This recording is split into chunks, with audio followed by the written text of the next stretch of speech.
우리는 어려서부터 교회 다니면서 이 말씀을 많이 들어왔습니다. 그리고 이 말씀에 대하여 설교를 듣기를 베드로가 나중에 어떤 죽음으로 하나님께 영광을 돌릴 것임을 예수님께서 미리 말씀하셨고, 예수님께서 말씀하신 대로 베드로가 복음을 전하다가 십자가에 매달려 죽었다. 그것도 예수님께서 매달리신 십자가에 내가 어떻게 똑바로 매달릴 수가 있느냐, 나를 거꾸로 십자가에 매달아달라, 그렇게 해서 거꾸로 십자가에 못 박혀 죽었다라고 우리가 많이들 들어왔습니다. 그러나 이 말씀은 사실은 베드로가 인생의 마지막 순간에 어떠한 죽음의 모습으로 죽을지에 대한 이야기가 아닌 것을 우리들이 알아야 합니다. 전에 내려오는 이야기이고 베드로가 아마 순교한 것은 사실인 것 같아요. 근데 그가 십자가에 거꾸로 못 박혀 죽었다는 사실도 좀 신뢰성이 좀 떨어지고요. 아마도 순교한 것은 확실한 것이라고 생각이 되어집니다만은 이 말씀을 우리가 생각할 때 베드로가 죽는 순간에 십자가에 못 박혀 죽었다라고 해석을 하게 된다면 베드로의 마지막 순간의 죽음에만 우리가 집중할 수밖에 없게 되는 것이죠. 이 말씀의 배경이 되는 말씀을 조금 더 위로 올라가서 우리가 살펴보면 요한복음 21장 15절 말씀 이하에 예수님께서 베드로에게 질문을 하시죠. 예수님께서 약속하신 성령이 임하실 때까지 예루살렘을 떠나지 말고 기다리라고 하셨지만, 또 그리고 부활하신 예수님도 베드로가 보았지만, 제자들도 보았지만 나는 물고기 잡으러 가겠노라 하고 또 많은 제자들이 따라서 다시 예수님께서 기다리라 하신 예루살렘을 떠나서 갈릴리 바닷가 호숫가로 와서 물고기를 잡다가 밤새도록 고기를 잡고 잡는 중에 허탕을 치고, 그리고 예수님께서 나타나셔서 내 오른편에 그물을 치라, 이렇게 말씀하시고 또 주님께서 그들을 만나셔서 조반을 준비하셔서 먹이시고, 그리고 난 다음에 예수님이시라는 것을 다 알고 아무 말도 못하고 있는 가운데 예수님께서 조반을 차려서 그들에게 주시고, 그리고 베드로에게 질문을 합니다. 요한의 아들 시몬아, 내가 이것들보다 나를 더 사랑하느냐? 이것들이라고도 해석을 할 수가 있고 이 사람들이라고도 해석을 할 수가 있습니다. 이것들이라고 해석을 할 때에는 배와 그물과 그것으로 고기 잡는 어부의 직업을 의미하는 것이겠죠. 고기 잡는 것이 나보다 더 사랑스러우냐, 그것이 더 좋으냐라는 질문이겠고, 이 사람들보다라고 해석을 한다면 거기에 함께 있는 여러 제자들이 주님을 사랑하는 것보다 내가 나를 더 사랑하느냐라고 하는 주님의 질문이시겠죠. 복음성가에 예전에 그런 복음성가가 있었습니다. 주를 사랑한다던 베드로 고백처럼 나도 주를 사랑한다오, 이런 찬양이 있었고 우리가 그 찬양을 아주 신나게 불렀었던 그런 기억이 있습니다. 목소리를 높여서 목청껏 베드로가 주님을 사랑했고 나도 베드로처럼 주님을 사랑하겠다고 목청껏 고백을 하고 찬양을 불렀던 적이 있습니다. 그러나 베드로가 주님을 사랑했다는 얘기를 하는 것이 아닙니다. 요한복음 21장 말씀은 베드로가 예수님을 사랑하지 못했다는 고백을 하고 있는 것입니다. 왜냐하면 예수님께서 베드로에게 처음 질문하실 때 요한의 아들 시몬아, 내가 이것들보다 나를 더 사랑하느냐라고 물으셨을 때에 그 사랑하느냐는 아가파워하느냐는 뜻이야. 그러니까는 정말로 모든 것을 다 버리고 주고 헌신하는 심적인 사랑, 그런 사랑으로 나를 사랑하느냐라고 물으신 것입니다. 그때에 주여 내가 주를 사랑하는 줄 주께서 아시나이다. 베드로가 대답을 할 때 그 대답은 뭐냐 하면 내가 주를 필레오 하는 것을 주님께서 아십니다 라고 하는 뜻입니다. 필레오는 뭐냐 하면 나는 그런 신적인 사랑에 미치지 못합니다. 그런 사랑은 꿈도 못 꾸고요. 나는 그저 형제의 사랑으로 예수님을 사랑합니다. 주님을 사랑합니다 라는 고백이에요. 그러니까 두 번째로 다시 예수님께서 질문을 하시기를 요한의 아들 시몬아 내가 나를 아가파오하느냐 나를 아가파오하느냐 신적인 사랑으로 사랑하느냐라고 두 번째 질문을 하셨어요. 그랬더니 베드로가 재차 대답하기를 나는 주님을 필레오합니다 라고 대답을 했어요. 그랬더니 예수님께서 세 번째로 질문을 하시는데 그 세 번째 예수님의 질문은 뭐냐 하면 요한의 아들 시몬아 내가 나를 필레오하느냐? 세 번째는 예수님께서 이렇게 질문하셨어요. 그랬더니 세 번째 질문을 듣고 베드로가 어떻게 했는지 17절 말씀에 보면은 세 번째 이르시되 요한의 아들 시몬아 네가 나를 필레오하느냐 하시니 주께서 세 번째 내가 나를 필레오 하시냐 하심으로 베드로가 근심하여 이르되 왜 근심했는지 아시겠죠 여러분들? 주님은 아가페의 사랑을 요구했는데 두 번씩이나 필레오 할 수밖에 없다고 대답을 했고 세 번째 예수님께서 질문하실 때 그럼 내가 나를 필레오밖에 못하느냐라고 말씀하신 거예요. 그러니까 베드로가 마음속에 근심하여 이르되 주님 모든 것을 아시오매 어떻게 우리가 주님을 속일 수 있겠습니까? 모든 것을 아시죠. 우리가 아무리 나의 모든 삶을 다 들여서 주님을 사랑하고 섬긴다고 고백을 한들 그 고백이 참된 고백인지 거짓된 고백인지 모든 것을 하시는 주님은 다 아시고 계시기 때문에 주님은 절대로 만홀히 여김을 받으시는 분이 아닙니다. 우습게 여김을 당하시는 분이 아닙니다. 주님을 속일 수가 없는 분입니다. 그분 앞에서 근심하면서 베드로가 고백하기를 주님 내가 주님을 주께서 모든 것을 아시오매 내가 주를 필레오 하는 줄을 주님께서 아시나이다. 이렇게 베드로가 고백한 것을 보게 됩니다. 그러니까 예수님이 원하시는 수준에 미치지 못하는 베드로의 모습을 보게 되죠. 그것 때문에 근심하는 베드로의 모습을 보게 됩니다. 그때 예수님께서 베드로에게 하신 말씀이 오늘 우리가 읽은 말씀입니다. 내가 진실로 진실로 내게 이르노니 내가 젊어서는 스스로 띠띠고 원하는 곳으로 다녔거니와 늙어서는 남이 내게 띠띠우리니 내가 두 팔을 벌리니 남이 내게 띠띠우고 내가 원치 아니하는 곳으로 데려가리라. 이 말씀을 하시는 베드로가 어떠한 죽음으로 하나님께 영광을 돌릴 것을 가리키심이로라. 이 말씀을 하시고 베드로에게 이르시되 나를 따르라. 이렇게 예수님께서 말씀하신 것을 보게 됩니다. 젊어서는 내가 스스로 띠띠고 원하는 곳으로 다녔거니와 이 젊어서는 이라고 하는 것은 초보 때를 의미하는 것입니다. 신앙생활 막 시작하고는 천방지축이고 앞뒤 없이 그냥 규모 없이 신앙생활 할 때가 참 많은 것 같아요.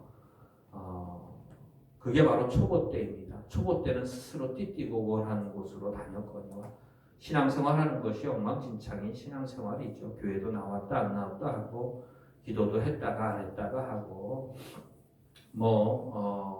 주님의 것을 드렸다가 안 드렸다가 하고 성경도 읽었다가 안 읽었다가 하고 그렇게 규모가 없고 질서가 없는 그런 모습 스스로 띠띠고 원하는 곳으로 다니는 모습 신앙생활의 초보의 모습을 의미하는 것입니다. 그러나 늙어서는 이게 뭐냐 하면 성숙한 신앙생활을 의미하는 겁니다. 주님께로부터 받은 은혜가 더 많아지고 또 변화가 더 많아지고 또 성숙한 신앙을 가지게 되면 내가 두 팔을 벌리니 남이 내게 띠띠우고 내가 원치 아니하는 곳으로 데려가리라. 그러니까 주님을 위해서 어떻게 주님께 사로잡혀서 성령에 사로잡혀서 성령의 인도하심 가운데 전적인 헌신과 순종의 삶을 살아가는 것, 바로 그것을 의미하는 것입니다. 그러면서 그 밑에 보면은 이 말씀을 하시면 위에 있는 말씀이에요. 젊어서 그렇게 살지만 나중에 늙어서는 이렇게 살 것이다 라고 하는 말씀을 하시고, 이 말씀을 하시면 베드로가 어떠한 죽음으로 하나님께 영광을 돌릴 것을 말씀하심이로라, 이렇게 표현하고 있습니다. 근데 이것이 베드로가 이 땅에서 육신의 생명이 끝나는 날을 의미하는 것이 아닙니다. 육신의 생명이 끝나는 날을 의미하는 것이 아니라, 베드로가 이 땅에서 진정한 믿음을 가지고 성령으로 거듭나고 확실하고 분명한 믿음 가지고 어떠한 삶을 이 땅에서 살게 될 것인가에 대한 말씀입니다. 왜냐하면 베드로가 언제 죽었습니까? 어떠한 죽음으로 하나님께 영광을 돌릴 것임을 가리킴이로라, 이렇게 오늘 우리가 읽은 말씀에 기록하고 있는데, 베드로가 언제 죽었습니까? 베드로가 어디서 죽었습니까? 여러분들 다시 한번 질문을 해보겠습니다. 여러분들은 언제 죽었습니까? 여러분들은 언제 다시 살았습니까? 예수 믿고 구원받는 그 순간에 우리는 거듭나고 새 생명을 얻은 거예요. 그런데 우리는 예수 믿고 구원받는 그 순간에 거듭나고 새 생명을 얻었다고 하는 사실은 잘 압니다. 그런데 예수 믿고 구원받는 그 순간에 내가 죽었다는 사실은 모릅니다. 예수 믿고 구원받는다고 하는 사실은 내가 죽고 사는 일이 동시에 일어나는 사건이에요. 죽었던 우리의 영혼이 다시 살아나는 것이 예수 믿고 구원받는 역사입니다. 그리고 또한 동시에 죽었던 우리의 영혼이 다시 살아남과 동시에 우리의 옛사람이 죽는 사건이 바로 예수 믿고 구원받는 사건인 줄로 믿습니다. 근데 많은 사람들이 내가 예수 믿고 구원받고 새 사람이 되었다는 사실은 잘 아는데, 그것의 진정한 바탕이 되는 예수 믿고 구원받는 그 순간 내 옛사람이 죽었다고 하는 사실은 전혀 알지 못합니다. 우리는 이미 죽은 사람들입니다. 예수 믿고 구원받는 믿음을 가진 순간에 예수 그리스도께서 내 죄를 대신하여 십자가에 죽으신 그 십자가를 바라볼 때에 우리는 믿는 마음으로 그 십자가를 바라보면 그곳에 예수님이 십자가에 달리신 그 십자가에 누가 달린 겁니까? 내가 달린 거예요. 사실 내 죄를 대신하여 예수님께서 십자가에 달려 죽으셨으니 사실은 누가 죽은 겁니까? 내가 죽은 건데 예수님께서 대신하여 나를 위해 십자가에 죽어주시고 내 죄값을 치러주셨다고 하는 사실입니다. 성경 말씀 한번 찾아보도록 하겠습니다. 골로새서 2장 말씀입니다.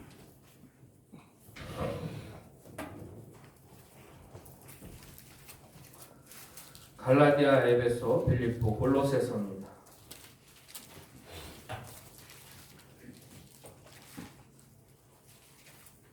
골로새서 2장 12절 말씀입니다.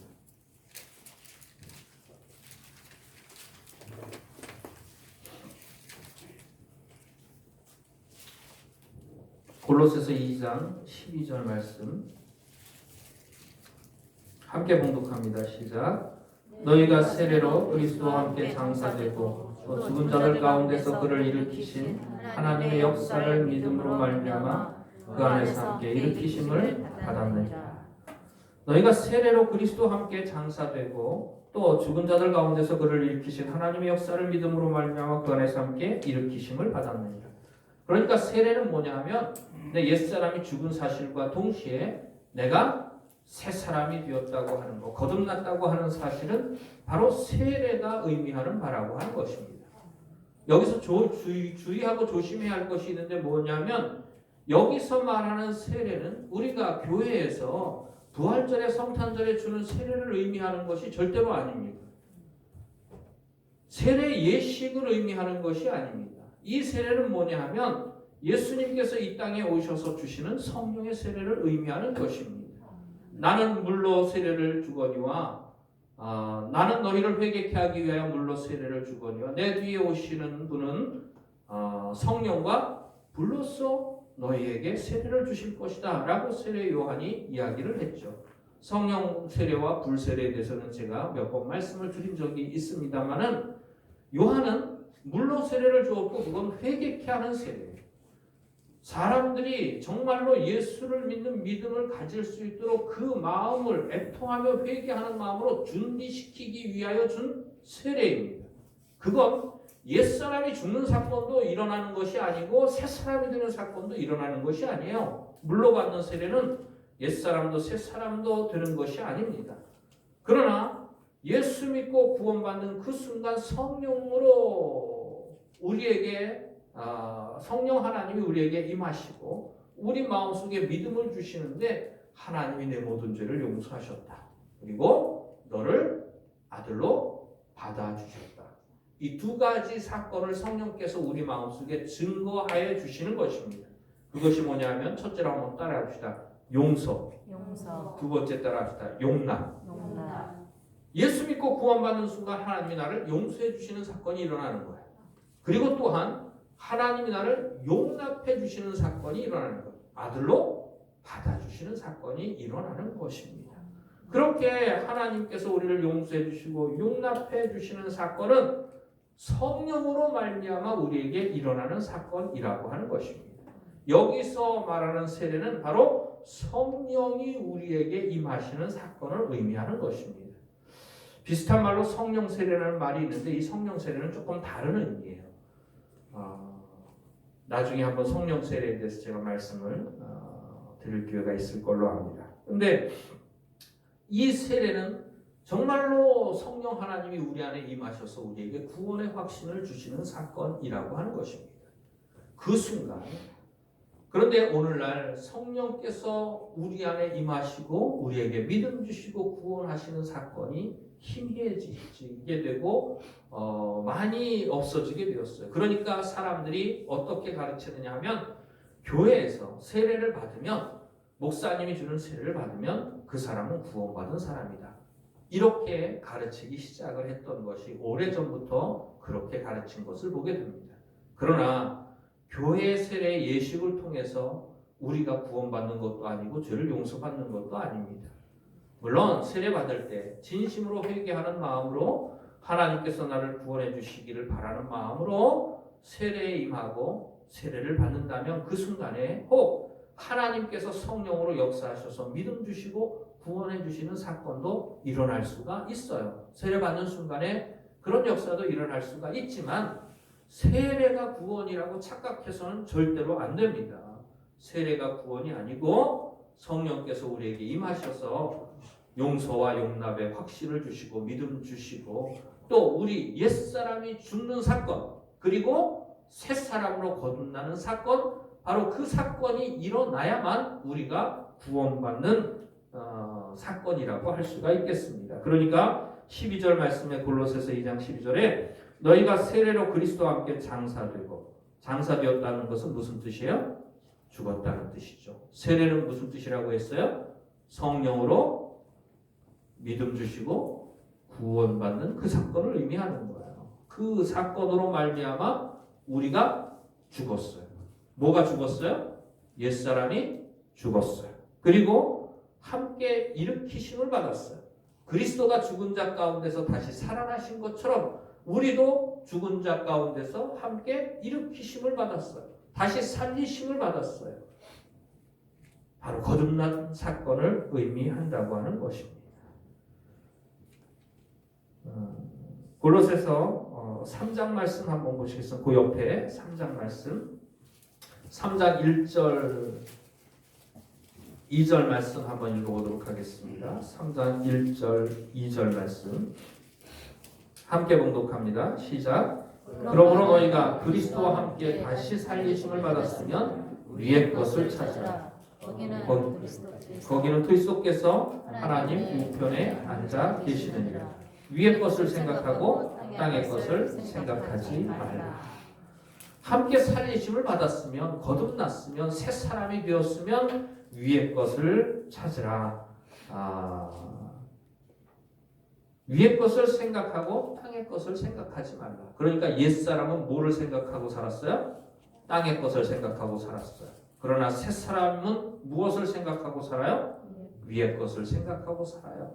하나님 앞에서 하나님이 칭찬해 주실 일들을, 하나님이 기뻐하실 일들을 하늘의 소망을 두고 행하면서 살아간다고 하는 사실을 말씀하고 있는 것입니다.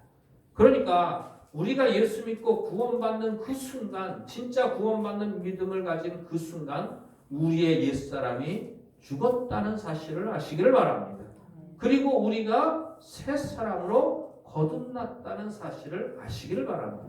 이 두 가지 사건이 동시에 일어나는 거예요. 이 내용을 가지고 오늘 우리가 읽은 본문 말씀으로 다시 한번 돌아가 보도록 하겠습니다. 요한복음 21장 말씀 11절 말씀에 이 말씀을 하시는 베드로가 어떠한 죽음으로 하나님께 영광을 돌릴 것을 가리키시리라. 이것이 베드로가 죽을 때 십자가에 거꾸로 못 박혀 죽은 사건이 아닌 것이 뭐냐 하면 베드로가 예수 믿고 구원받는 믿음을 가진 그 순간, 어느 순간입니까? 오순절 마가의 다락방에서 성령이 임하고 확실하고 분명한 구원의 확신을 가지고 그 순간부터 그의 인생이 어떻게 변화되었습니까? 하나님을 위하여, 복음을 위하여, 그리스도를 위하여 생명을 걸고 복음을 전하는 인생을 살게 됐죠. 두려워하지 않고 자기의 목숨도 두려워하지 않고 그렇게 살아가는 인생으로 바뀌고 변화됩니다. 그의 옛사람의 모습이 죽었습니다. 그의 옛사람의 모습은 어떤 모습이었습니까? 예수님보다 자기 생명을 더 사랑하는 모습이었습니다. 물론 예수님 앞에서는 그렇게 고백하죠. 예수님, 내가 예수님을 사랑합니다 라고 고백했습니다. 주여, 내가 죽을지언정 주를 부인하지 않겠나이다 라고 고백했지만 그 고백이 헛된 고백이 뭐냐 하면 내가 나를 위하여 생명을 버리겠느냐? 내가 오늘 밤 다굴기 전에 나를 모른다고 3번 부인하리라 예수님께서 말씀하셨죠. 그럼에도 불구하고 베드로가 나는 죽을지언정 절대로 주님을 부인하지 않겠습니다라고 결심하고 고백했지만 그가 옛사람이었기에 예수님을 위해 생명을 버릴 수도 없고 예수님을 따를 수도 없었던 모습을 보게 됩니다. 예수님이 붙잡히실 때에 베드로가 다른 제자들과 함께 다 도망을 갔던 모습을 우리는 알고 있습니다. 그의 옛사람은 죽었어요. 그리고 새 사람이 되었어요. 죽음도 두려워하지 않고 복음을 전했고 예수님을 증거했습니다. 붙잡혀서 재판을 받고 더 이상 예수에 대하여 말하지도 가르치지도 전하지도 말라는 위협과 협박을 받았을 때에 하나님의 말씀을 듣는 것과 사람의 말을 듣는 것 가운데 어느 것이 옳은지 판단하라. 우리는 보고 들은 것을 전하지 않을 수 없다. 죽일 권세를 가진 사람들 앞에서, 베드로를 죽일 권세를 가진 사람들 앞에서 그렇게 탐대하게 이야기하는 그런 삶을 산 것입니다. 그가 죽을 때 십자가에 못 박혀 죽은 것이 중요한 것이 아닙니다. 이미 그는 생명을 내놓은 사람입니다. 이미 새로이 거듭난 사람이고 완전히 변화된 사람이고 하나님께 전적으로 헌신된 사람으로 바뀐 사건을 의미하는 것입니다. 이것이 바로 내 옛사람이 죽고 새사람이 되는 사건입니다. 예수 믿고 구원받는 사건이 바로 그런 엄청난 의미를 가지고 있는 것입니다. 그런데 많은 사람들이 베드로가 죽을 때 십자가에 거꾸로 못 박혀 죽었다, 이렇게 말하는 건 어떤 악한 의도가 숨어 있느냐 하면 잘 못하다가도 죽을 때 잠깐 잘하면 되지 않을까 하는 얄팍한 소망을 가지고 있는 겁니다. 지금은 내가 아직도 옛사람의 모습을 가지고 있지만 인생의 마지막 순간에 어쩌다 한번 잘하면 그걸로 되지 않을까 하는 그런 잘못된 소망에 기대를 걸고 스스로 주를 위해 전적으로 헌신되지 못한 자기 자신의 마음을 스스로가 위로하는 거예요. 스스로가 핑계거리를 찾고 스스로가 위로하고 거기에서 스스로 편한 마음을 가지기 위하여 죄책감을 덜어버리기 위하여 그런 악한 의도가 거기에 숨겨져 있는 것입니다. 여러분, 예수 믿고 구원받는 그 순간부터 구원받은 사람은 주를 위하여 전적으로 헌신되어야 마땅할 줄로 믿습니다. 그게 당연한 일인데, 근데 그게 잘 돼요, 안 돼요? 잘 안 되는 것이 당연한 일이죠. 젊어서는 신앙의 초보 때에는 스스로 띠뛰고 원하는 곳으로 다닙니다. 이랬다 저랬다 헤매는 일들이 참 많이 있죠. 이스라엘 백성들이 애굽에서 하나님의 은혜로 출애굽을 했습니다. 출애굽을 했고 출애굽한 이스라엘 백성들을 애굽 왕 바로가 다시 붙잡으려고 600승의 병거를 앞세우고 군사들을 데리고 다시 이스라엘 백성들을 뒤쫓게 되죠. 그러면서 앞에는 홍해가 가로막고 있고 그리고 뒤에는 애국 군대가 쫓아오는데 하나님께서 이스라엘 백성들을 홍해 가운데로 건너게 하시죠. 홍해를 마른 땅과 같이 건너게 하십니다. 근데 성경은 그 홍해를 마른 땅과 같이 건넌 사건을 바로 세례로 표현하고 있습니다. 제가 세례의 의미를 말씀드렸죠. 세례는 예수 믿고 구원받는 사건이 진정한 세례의 의미인 것이죠. 그게 성령으로 우리에게 역사하시는 사건인 것입니다. 성경 말씀을 찾아보겠습니다. 고린도전서 10장 말씀입니다.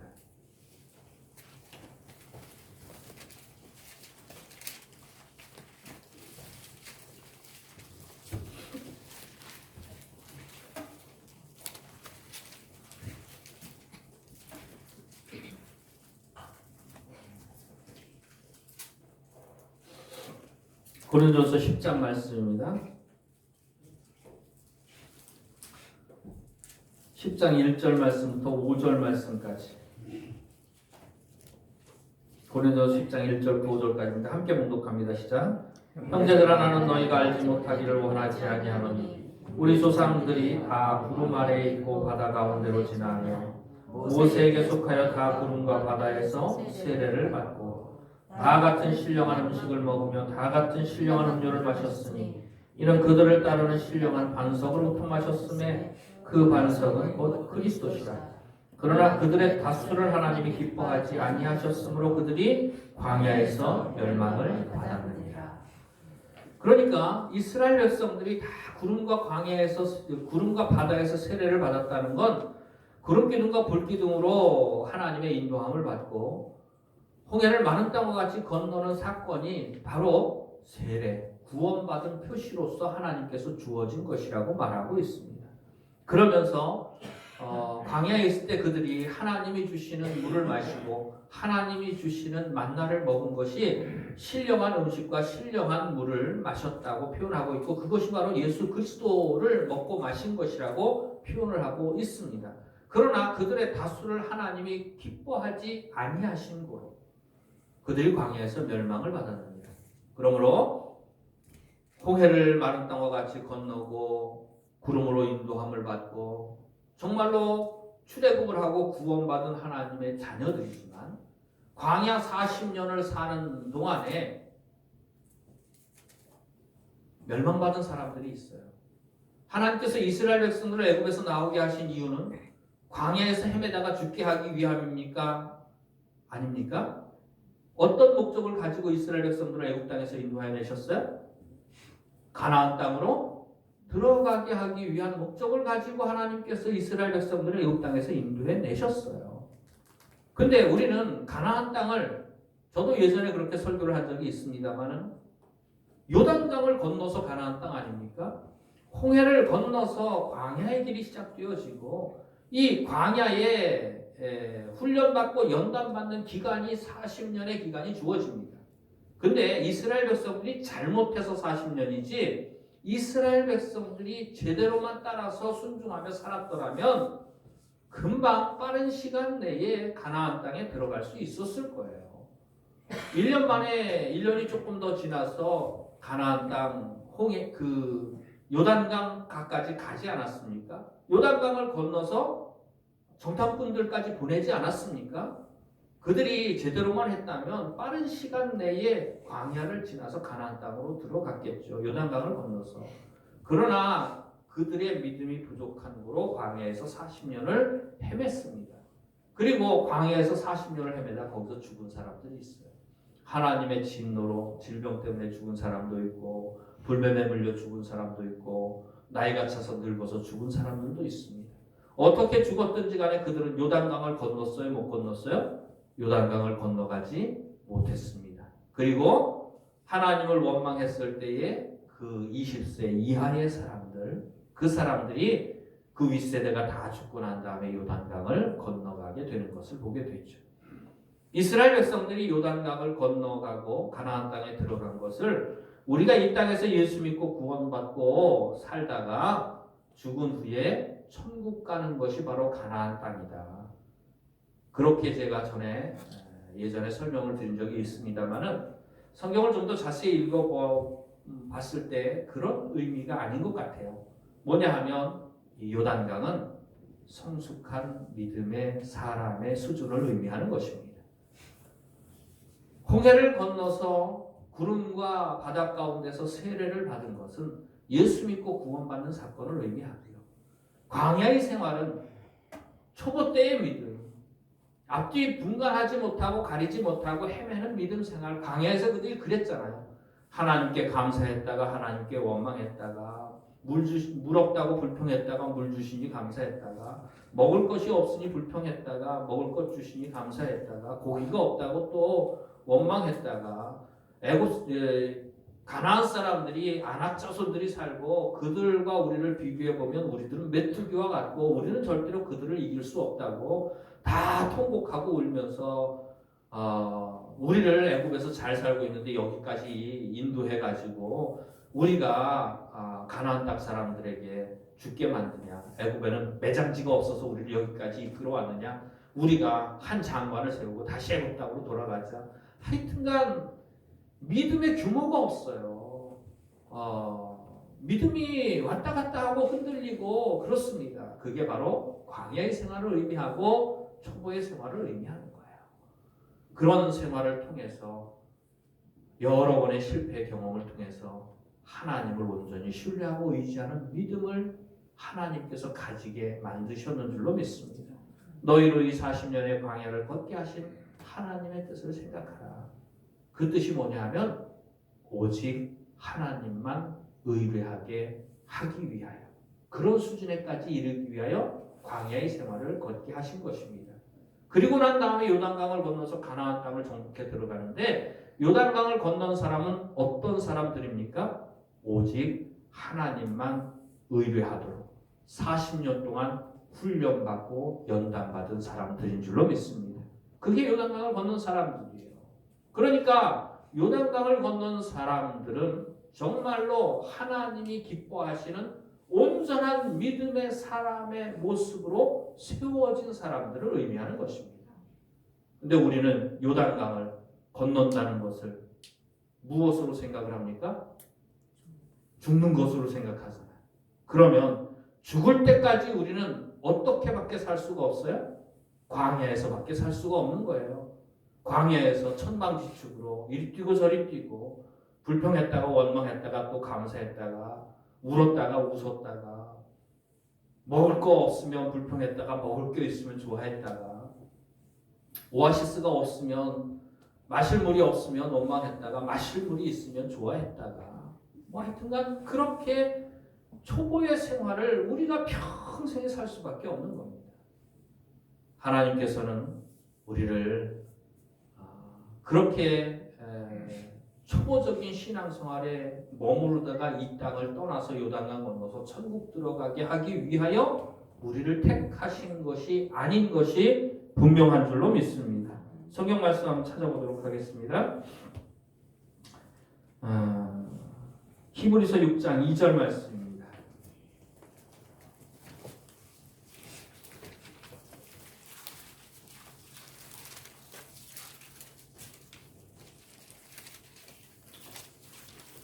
히브리서 6장 1절 2절 말씀입니다. 3절까지 보겠습니다. 히브리서 6장 1절부터 3절까지 말씀입니다. 함께 봉독합니다. 시작.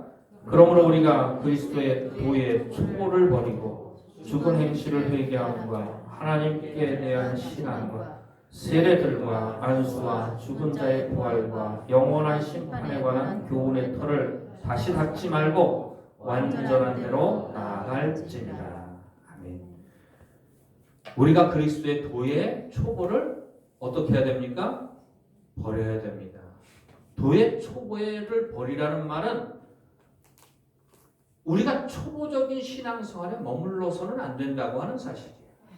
그게 뭐냐 하면 죽은 행실을 회개함과 하나님께 대한 신앙과 이게 뭐냐 하면 예수 믿고 구원받고 난 다음에도 또 죄짓고 죄책감 가지고 또 회개하고 또 예수님이 나를 위해 돌아가셨지. 내가 어떤 모습인지 예수님이 나를 용서해 주시지. 예수님이 나를 받아주시겠지. 이게 뭐예요? 다 도의 초보입니다. 근데 많은 사람들이 신앙생활을 시작하고 죽을 때까지 도의 초보에서 맴돕니다. 그저 죄짓고 회개하고 또 예수님의 은혜를 또 십자가를 바라보고 믿음을 가지고 구원받았다는 사실을 또 확신하면서 또 하나님이 용서해 주신 거 마음속에 또 감사하면서 그랬다가 또 죄짓고 또 회개하고 또 용서받은 확신 가지고 또 구원받은 소망 가지고 천국의 소망 가지고 기뻐하다 또 죄짓고 이게 뭐냐면 도의 초보에서 맴도는 거예요. 광야에서 맴도는 겁니다. 평생을 그렇게 사는 사람들이 있습니다. 그런데 거기에서 벗어나야 한다고 하는 사실입니다. 그러면서 뭐라고 얘기하느냐 하면 2절 맨 마지막에 따라합시다. 완전한 대로 나아갈지니라. 완전한 대로 나아갈지니라. 완전한 대로 나아갈지니라라는 말씀은 무슨 말씀이냐 하면 요단강 건너가라는 뜻입니다. 내 옛사람이 완전히 죽어지는 역사가 있게 되기를 주의 이름으로 축원을 드립니다. 3절 말씀에 하나님께서 허락하시면 우리가 이것을 하리라. 이것이 무엇입니까? 완전한 대로 나아가는 사건인 줄로 믿습니다. 하나님께서 허락하시면 우리가 죽어서 요단강 건너는 게 아닙니다. 우리 영혼이 육신을 떠나는 것이 요단강을 건너는 것이 아니라 우리의 옛사람이 완전히 없어지고 내가 완전한 새 사람의 모습으로 하나님께 완전히 굴복되어지고 천적인 지배 아래 사는 모습, 그게 바로 요단강을 건너가는 사건인 줄로 믿습니다. 우리가 예수 믿고 구원받는 사건뿐만이 아니라 하나님의 전능하신 능력으로 우리 옛사람이 예수 믿을 때 죽었는데 죽은 사람이 살아나요? 안 살아나요? 옛사람의 모습이 다시 나타나요? 안 나타나요? 영화에 보면 죽은 게 다시 살아나는 게 뭐예요? 좀비가 있잖아요. 좀비가 죽었는데 안 죽고 다시 살아나요. 근데 예수 믿는 사람들 중에도 좀비가 있습니다. 죽었다가 다시 살아나요. 죽었다가 다시 살아나요. 옛사람이 죽었는 줄 알았는데 또 다시 살아나요. 승질이 다 죽었는 줄 알았는데 또 다시 살아나요. 옛날 습관이 다 죽었는 줄 알았는데 또 살아나요. 그게 완전히 죽어지는 역사가 있기를 바랍니다. 그게 요단강을 건너가는 역사예요. 옛사람이 완전히 죽어지는 역사예요. 죽어서 요단강 건넌다는 생각하지 마시길 바랍니다. 그런 생각 가진 사람은 절대로 이 땅에서 하나님 앞에 전적으로 순종하는 삶을 평생에 살아갈 수가 없고 광야의 삶, 도의 초보에만 머무르다가 이 땅을 떠나게 됩니다. 그래서는 안 될 줄로 믿습니다. 완전한 대로 나아가는 은혜가 하나님의 능력으로 우리에게 임하기를 주의 이름으로 축원을 드립니다. 내 옛사람이 완전히 죽어지는 역사, 내가 완전한 새사람으로 변화되는 역사, 하나님 앞에 전적으로 굴복되어지고 하나님에게 전적으로 이끌림을 받는 인생, 온 마음을 다하고 뜻을 다하고 힘을 다하고 목숨을 다하며 오직 하나님만 사랑하고 섬기는 완전한 대로 나아가는 저와 여러분이 되어지기를 주의 이름으로 축원을 드립니다. 기도드리시겠습니다.